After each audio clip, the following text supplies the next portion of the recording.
I really want to get this in off the top. I'm sure most Browns fans yesterday heard the news that Jim Donovan is stepping away from his role as play-by-play of the Cleveland Browns. About a couple of months ago, it was earlier this summer, Jimmy retired from WKYC. Now, Mike, your background is local television.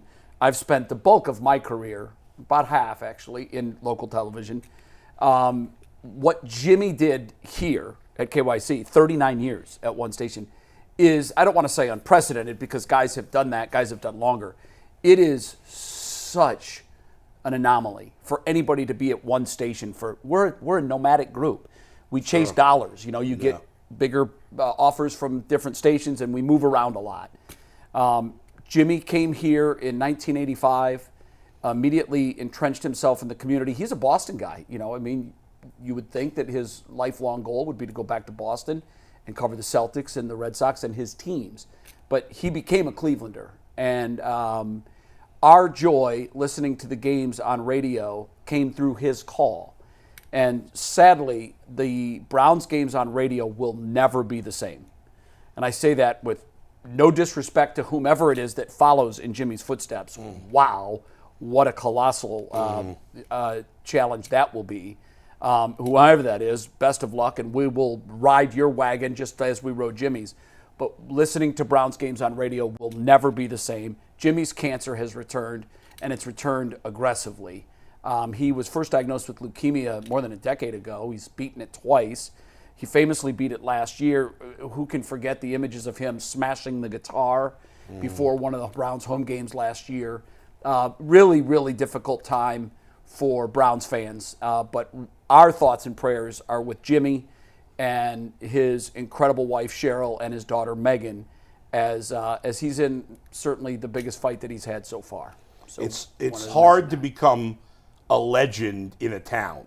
Very. But even harder to become a legend for two different things. Not only was he a staple on WKYC Channel 3, as you said, forever, where, everybody loved him and watched him, and then, of course, as the Browns play-by-play guy. So to do it in two different venues is about as unique as it gets. Yeah, he's a special talent. I have worked with some of the best in the business. I've sat next to the biggest names in sports and watched them from the best seat in the house do their thing. A couple of guys that come to mind. I think Chris Fowler is a wildly underrated talent.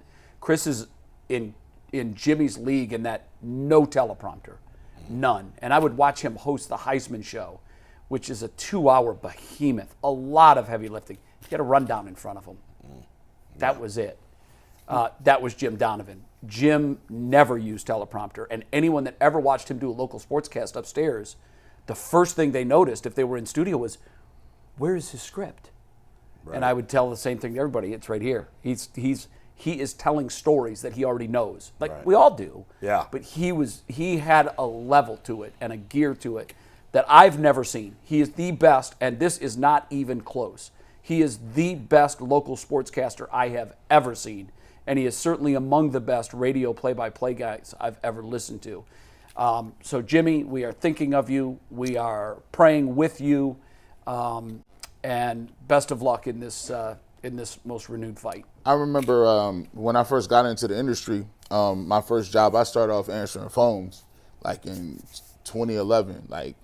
The first job I got was doing that, and then I was board opping, and then I got elevated to do the Browns game day operations for the Browns radio network, and so my job was just basically in-game producing, which is basically just making sure that Jimmy went to break on time or making sure the commercials played, and I'm like, man, what I'm gonna tell you? He's like, nah, So he always gave me that respect level, you know what I'm saying? Even though I was a no-name gangster, some dude he didn't know, I always appreciated that, during the game he was very courteous. He was very professional.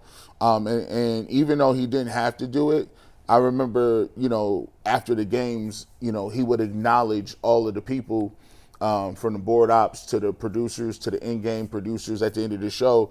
And I thought that spoke volumes to his professionalism, because he didn't have to do that. Like, he didn't have to, be that way. There's a lot of people that get to a certain stage in their career and they just, they're above talking or giving that respect to the guys at the bottom of the totem pole. So I always respect him for it. Grew up listening to it in Canton, obviously, in the radio, and just, having that voice be the voice of the Cleveland Browns.